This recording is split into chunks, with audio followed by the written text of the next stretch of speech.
It's about to go down.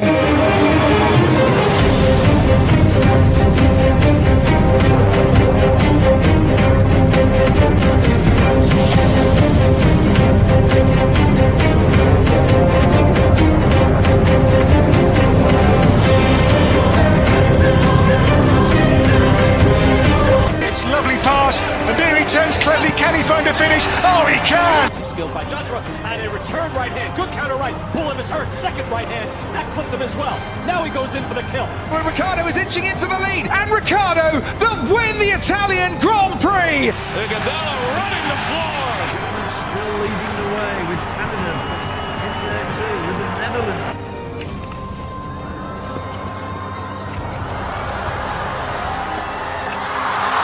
And Musa makes it 4 goals in 2 World Cup matches. The Monaco Grand Prix! Ricciardo triumphant in Monza. Through Bowden, Barrett, and an early touch and an excellent... Sports Orbit. We make the world go round.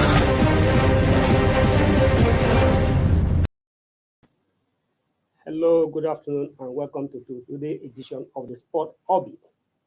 Just like you are already aware, the Senegal Lions of Senegal are already awaiting in the final, waiting for the winner of today's match between Cameroon and Egypt for the final on Sunday. And today's edition of Sport Orbit is loaded with whole lot of story, a lot of this breaking news of what we may not have heard, and we are going to hear in this particular episode of the Sport Orbit, but not without until I introduce my guest on today's edition, Fidelis Icomel. Thank you, Salifu. It's really nice to be on the show again. Good afternoon, sports fans out there. Welcome again. And then today's edition of Sport Orbit, Austin Eguaveon, Emmanuel Amuneke to take over the Super Eagles job. And contrary to the speculations that earlier that the Nigerian Football Federation announced the person of the Portuguese Pesero to take over the Super Eagles job after the AFCON match, after the Africa Cup of Nations. But now the news coming up after a brief meeting between the sport ministers and the Nigerian Football Federation, everything has now been central and tell us that Eguaveon and Emmanuel Amuneke will be announced as the substantive Super Eagles coach. We heard that even the 2-year contract has been signed between who will be signed likely tomorrow. Ogawe will be officially unveiled as a Super Eagles new coach and to be assisted by Emmanuel Amuneke. Mr. Fidelis, how do you see this new? Is it a welcome development, and what is your opinion about this new development? Well, I would say whoever advised the board to take such a decision, for me, I would say the person has done well, because if you could remember some time ago on this same show, we talked about, even some persons said they preferred Amuneke to Austin Eguaveon as the interim coach of the Super Eagles, and some even said there was no need for the NFF to bring in Pesero to come and manage the Super Eagles. And now, if you look at their performance in the AFCON, even though they exited at the round 16, but in the 3 games played in the group stages, you could see that the team, at least they gave us some kind of football that we haven't seen in quite some time, talking about watching the Super Eagles play. And coming up with such a decision to pair Austin Eguaveon with Amuneke, I think it's a very good idea. Let's see what the two of them can bring together into the team. Don't forget that Amuneke qualified Tanzania for their first ever AFCON competition. So that's a good record for him. And now pairing with Austin Eguaveon, I hope the two of them, they will be able to work together. And since now the Austin Eguaveon has tried to see how he can understand the team, at least from the AFCON, he's been able to get, these are some areas we've been lacking behind, and try to see how they can fix those areas. And now bringing in Amuneke to pair him, I think is a good combination, and I hope they will be able to, give us the Super Eagles squad that we all hope to see. Yes, good combination in this, and just like you say, but that will depend on the crucial match coming up next month against the Black Stars of Ghana. And from what you have seen, about the Austin Eguaveon, particularly the match they played at the AFCON, although just like rightly said, they exited at the the second round, which nobody expected. It was two of the Nigerians are still really shocked about that development. But what the team you watch, the team the 3 match play, and having a Ghana to contend with for the Africa playoff, for the World Cup qualifier playoff. What is your assessment? And do you think that yes, because his to me a 2-year contract has been agreement has been sealed and it will likely be signed tomorrow, but that will also depend because Nigerians that anything can still change. That will also depend what if he's able to get past the Ghanaian. But if he didn't go to get from the Ghanaian, it will become another problem. So do you see what you have seen coming, bringing Amuneke to pair with him will be enough that Nigeria will have all the things that they will be able to qualify against Ghana, to get a result against Ghana, and that will give us the qualification to the Qatar 2022 World Cup? Yeah, sure. I really have no doubt about that. Just like I said, looking at their performance in the just concluded in the AFCON competition, I think looking at that round of 16 match, you could see that one of the problems we had is Simon Moses, who has been doing a lot of runs, on his wing, bringing in balls, but I think somehow the Tunisians they managed to cage. He goes play from the wing in the first 3 matches, and the Tunisians understand really that they understand that clear the wings. They understand that most of the attack, especially most of the attack that leads to goals, usually come from that wing of Simon Moses, and they were able to cage him, and that kind of crippled every other players on the field. And you could see that at the end of 90 minutes, we couldn't really get any goal for that match. So for Eguaveon, I think he has to really work on his side. Chukwueze performed below expectation, so he has to really work on the side. For the defense, we didn't perform too badly in the defense, but for the side, I think he really has to work on the side to make sure our attack are really concrete.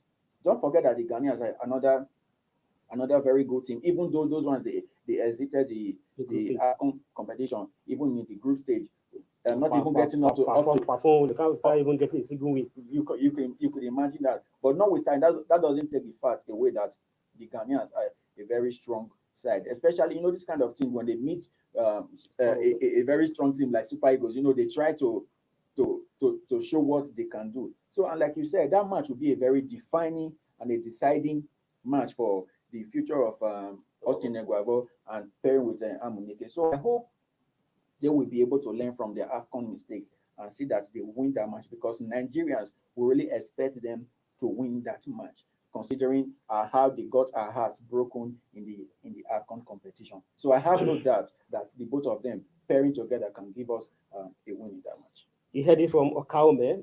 Eguaveon, the Ghanaian match will be a deciding your future either to succeed as a Super Eagles coach or not to succeed. And definitely, you have to do all you have. If giving the opportunities everybody Nigerians are clamoring for, it's already on your table. It's left for you to grab it and who's it taking us to the Qatar 2022 World Cup. Well, let's go away from that. And yet now we're thinking that Nigerians qualify. There's another prophet, a man of God who has prophesied that Ghanaians will qualify ahead of Nigeria. But Austin Eguaveon has come out to say that clearly that yes, in as much as he will not fault the view and the vision of the man of God, is a man of God, I believe what he said, but him and his team will play hard, pray hard, and work harder to ensure that the Super Eagles qualify for the AFCON. So Fidelis, the man of God, has prayed that okay, if that according to the man of God, in the person of Eliza Ayodele, who is the premier of the Nari Evangelical Spiritual Church, say that if Nigeria want to qualify, they shouldn't select the captain of the team, Ahmed Musa, for the match. But any team, if they select Ahmed Musa for the match, that will spell doom for Nigeria. But today, we're privileged to say what's about today at the national stadium. And he said that, yeah, you don't know what the man of God thinks about it. You also believe that he also urging the man of God that as a Nigerian, that he should also go and pray for Nigeria to qualify. That he will also be that he will hope that the man of God also be happy to see Nigeria play at the Qatar 2022 World Cup. And the said that he and his boy, they are not going to slack, and they will ensure they work hard to ensure that the team qualify for the Qatar 2020 World Cup. Notwithstanding the prediction, the prophecy by the man of God. Well, I think even in the court of law, there is a place for mercy. Yes. All right. So if such a prophecy is coming, I don't know whom gave him the prophecy, or let me just say whichever spirit or being that gave him the prophecy. But then sometimes prophecy are they are telling you the future so that you know what you would do to avert the dangers ahead.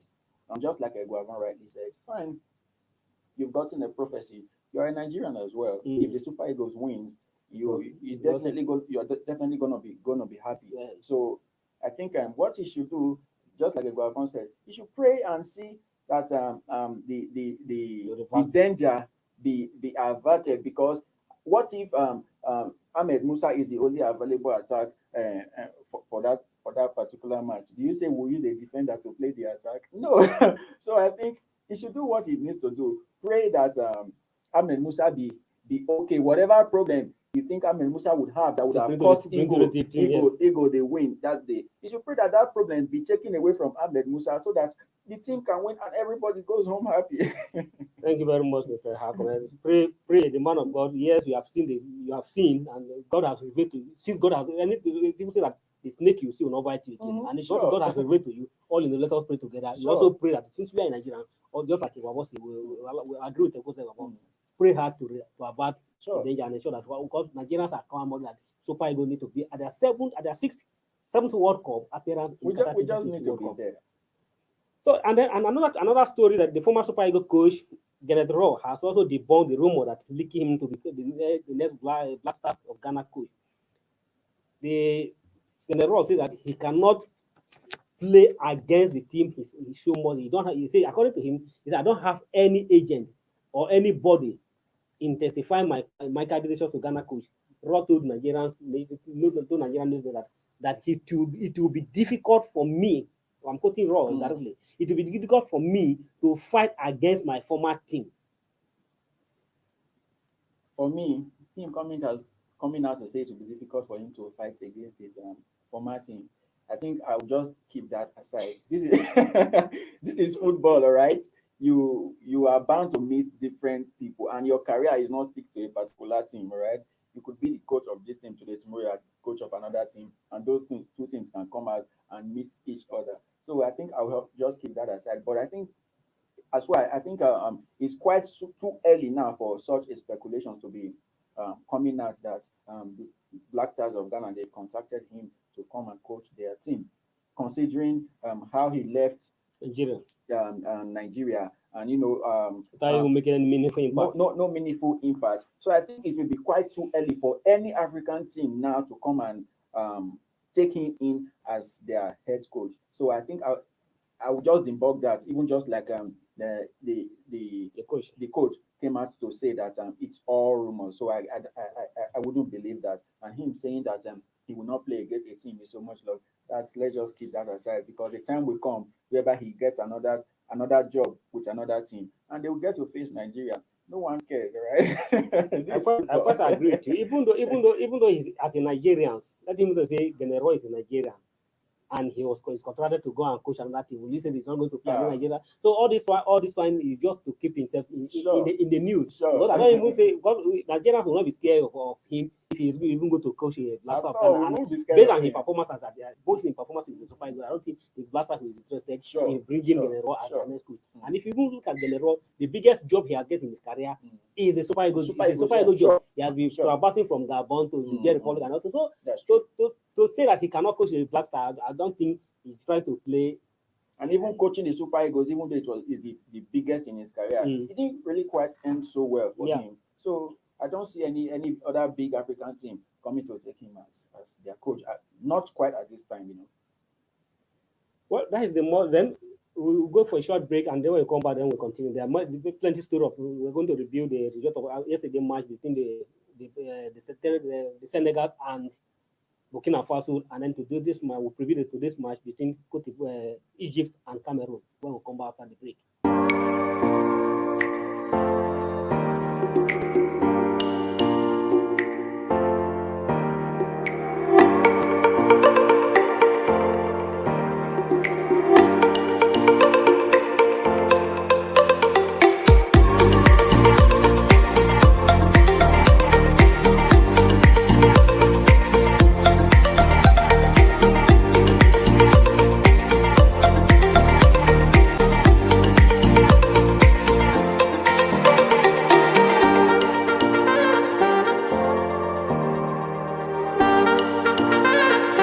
For sponsorship and advert placements, please contact 080-3688-6158. Last Word Leadership Podcast Studio. You have the last word.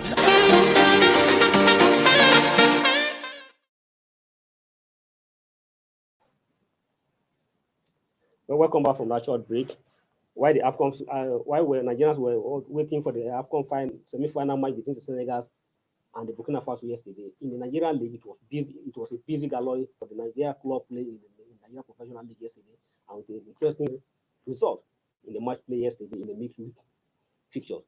And in one of the match, Kano Pillars and the Remo Stars play a goalless draws at the Anwar Village Stadium. If my producer have the result of yesterday's match, let us quickly look at the result and look at the result quickly.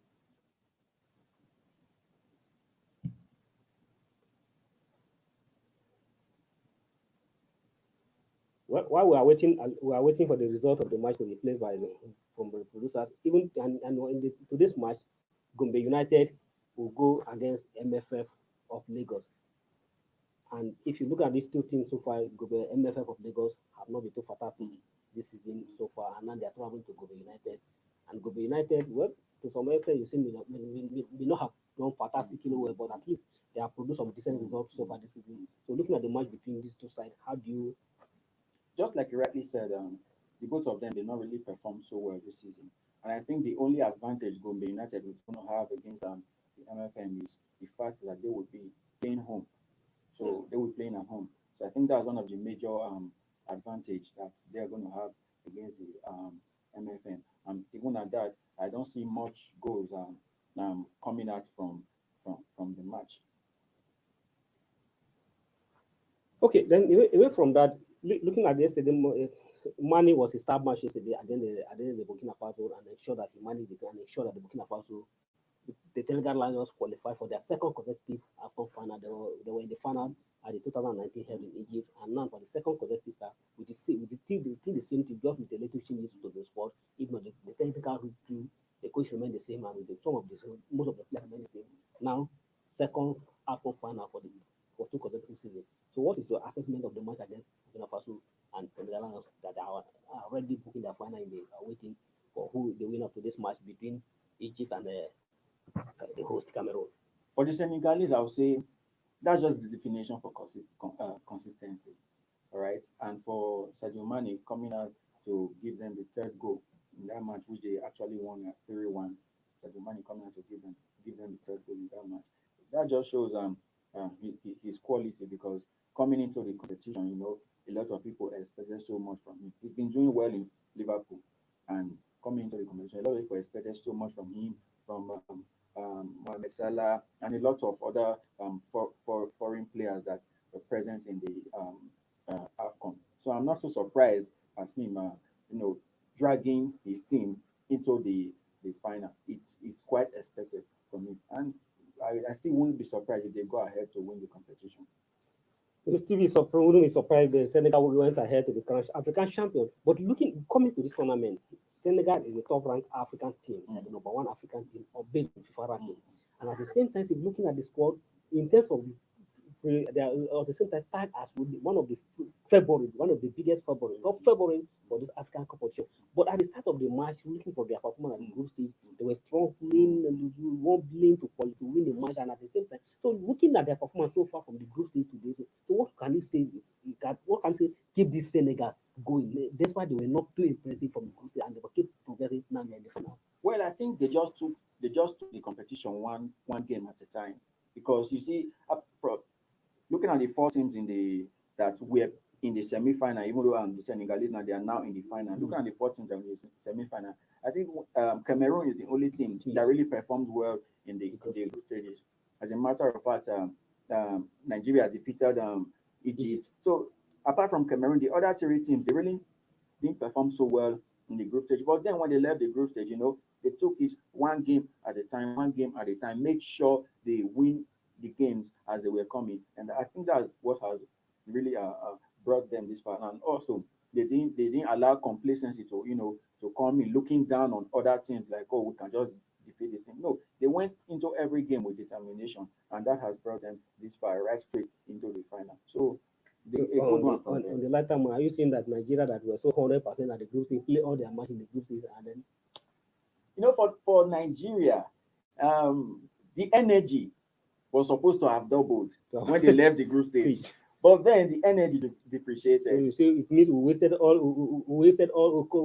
the energies in the We group stage. wasted all our energies in the group stage, and then a little bit of complacency, because when the Super Eagles was paired against Tunisia, looking at how Tunisia qualified into the round of 16, a lot of person thought it was going to be just a walkover for the Super Eagles, but then they came out to disappoint us, telling us that it doesn't matter how we got here, but now that we are here, we are going to hold on to this position so tight. Well, Senegal is already awaiting in the final, and tonight is between Egypt, the 7-time African champion, and Cameroon, host 5-time African champion. Between these two teams, have 12 titles, and that will make today a very titanic clash and a free contest between the two most successful teams in African competitions. Now, looking at this pedigree of these two teams, Egypt, Cameroon. Egypt 7 times champion, Cameroon 5 times champion, and playing on home ground. So, how do you describe to this match? But before I come to you, you can predict the winners of today's match. Go to our commentary section and predict the winner of today's match between Cameroon and Egypt. Will be given. Tomorrow we'll announce the winner, and the recharge card will be given to the winner of who predicted correct result. Who will win today's match with the correct result between Egypt and Cameroon? So, Okaume, what is your assessment of today's? Today is going to be, let's just say, Salah against Abubakar. Abubakar. Yes, and for the Cameroon, I think one thing they've done easily in this competition is scoring goals. Egypt they haven't really had much goals in the competition, but then looking at the Cameroonian team, they've been able to stack up a lot of goals in this competition. I think the two of their players are even the top in the goal scoring ranking. That's Abubakar and the other guy, I've forgotten his name. So I think they don't find it difficult to score goals, and I think if they continue in that form, then definitely they are going to defeat the Egyptians in this game. And also, you look at the Egyptians; they are all relying on Mohamed Salah to do the magic for them. It's all Salah, Salah, Salah. But then for the Cameroonian side, they have options in their attack, even though Abubakar seems to be spearheading the attack. But then they have options. They have people who can score well. Even Tico is doing well. Yes. So you see, they have options. They have very smart attackers who can score goal, and the attackers have really shown that even right from the start of the competition.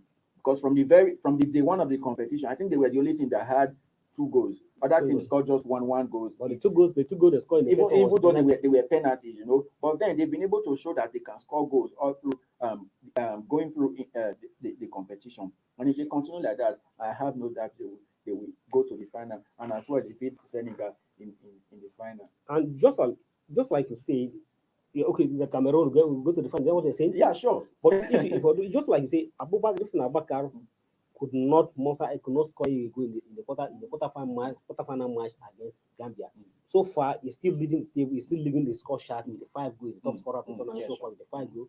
But not sign that the 4 of the 5 goals, 2 of it are from the penalty shootout. Yeah. But he's still leading the international. And as I say, looking at the Egypt, just like you say in the case of Senegal, they have taken one game after the other. After losing to Nigeria, they have taken their game gradually, one game after the other. And if you're looking at although these two teams have met several times, they have met about 50 times. Egypt has always had an upper hand against Cameroon. But although at their last meeting, which was 2017 AFCON final in Gabon, Cameroon won that match 2-0. So doesn't this give you a clue that this Egypt, having dominated all this while, can still dominate Cameroon tonight? It's possible they could still dominate Cameroon, but looking at how these two teams play at this time, I think Cameroon play better than Egypt. I've had to watch most of the Cameroonian matches, you could see the determination. They play so well. Their moves, everything seems to be going so well for them. And like you said, even though Egypt has the upper hand going through the Based on records, the head-to-head rule. yeah, their head-to-head stats, even though Egypt has the upper hand, but then records are meant to be broken. All right. So even though Cameroon has already broken that, I think they will still go ahead and win this one and make it 2-win against the Egyptians. So I still see the Cameroon a better team compared to the Egyptian side. Yeah, you hear from Kaume there. Records are meant to be broken. Egypt, yes, may have dominated Cameroon for a very long time, winning having the upper hand in the head-to-head rule. But going by the last match between the two sides, Cameroon enjoyed a better superior. But looking at today's final, it's a different ball game. The two sides have all what it takes to get to the final. But if I'm to ask you, you have seen, can you what is your score line? Because to me, it appeared that you are backing. We are seeing Cameroon triumph against Egypt. So if I mean to put you on the horse, what do you think is the scoreline? I can give Cameroon 2-0. You can give Cameroon 2-0 against Egypt. Yeah. Well, they win 2-0 against Egypt. For Cameroon will beat Egypt 2-0, but I'm seeing this match being dragged to the extra time, and wish I see Egypt triumph at the end of the day. Okay. So because I want to see Salah Mane final, and that will be interesting for Africa and for across the world to even watch that match, seeing Mane versus Salah in the AFCON final. So away from the African Cup of Nations, it has been revealed that Aubameyang that moved from Arsenal to Barcelona. It was revealed that the Arsenal has to cancel the contract to allow Aubameyang go on free, because it become clear that Barcelona could not take him on loan because of the wage bill and what it would require, because Barcelona needed to do to meet up his wage bill. But because of that, and Arsenal were desperate to let him off the hook, because what he's earning at the club and not playing is also doing the pulse of the club, and the club has to terminate his contract and allow him to move free. But it's revealed that for them to have done that, they have to pay him £7 million to terminate his contract. Well, for Aubameyang and Arteta, I don't know this new way of treating players in Arsenal. Don't forget how Ozil left Arsenal too. Yes, it was still like this. He had to sit on the bench for a very long time before they finally had to let him leave. Now don't forget that just a few seasons ago, Aubameyang was the star player in Arsenal. But then I'm quite surprised that this feud between him and Arteta has come out to even push him out of the team, and then paying him to go. I think he doesn't deserve to be on the bench. Understand? He doesn't deserve to be on the bench. He's a very fine player. So since they no longer need him, it's better they just paid the £7 million and allow him go to whatever team he wished to go. You have raised a very key point here. I don't know what the Arsenal management will have to look at. I don't know if they understand what you just point out. Because at that time, there's no doubt he has tried to be the Arsenal team. He wants to instill a discipline the Arsenal team. But having an issue with key players, he has an issue. You just bring the issue of Jose, how he treated Jose, and ensure that Jose led the team. The same thing, another key player, a captain of the team, you have made the same treatment to him and ensure to me and for you, he's single-handedly forced Uji out of the club, and now forcing Aubameyang out of the club. Then who next? That's a very fine question, because this attitude is definitely going to scare players away from Arsenal team now, because you are not sure of how you are going to end your career. You could be doing well, and all of a sudden something can come up, and then you start staying in the bench. And more worrisome is the way he made those players look like as if they're indisciplined or not good enough. It's so bad. I think as a manager, there are other ways you can manage people. You can't keep treating them like this.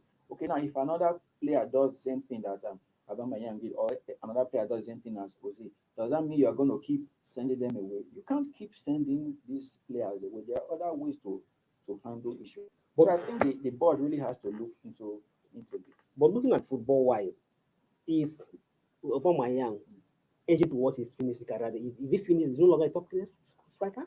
Aubameyang is not finished. It's not finished.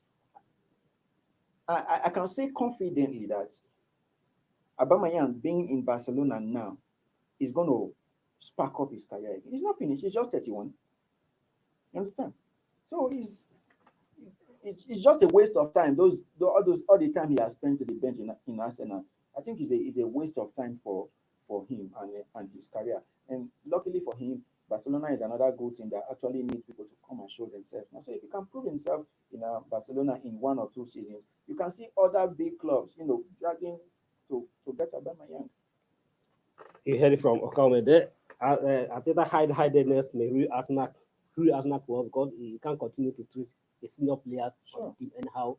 And he also added that the Barcelonas will give Aubameyang opportunity to spark up his career and regain his career that Ateta tried to real. So that is the most you can take from today's sport orbit. Don't forget that we say that go to our comment section, predict today's match between Egypt and Cameroon. Who is going to win the match? Michael Lee on the studio here. Akome has predicted that Cameroon will win by 2-0. I see that the match will be going to the extra time, and I see Egypt triumph by 1-0. So go to your comment section, put your own prediction then. Who is going to win by today's match? Predict correctly, and tomorrow we'll announce the winner with a gift. Thank you. My name still remains Salih Abubakar. Until come your way for tomorrow for another section. Thank you for watching. For sponsorship and advert placements, please contact 080-3688-6158. Last Word Leadership Podcast Studio. You have the last word.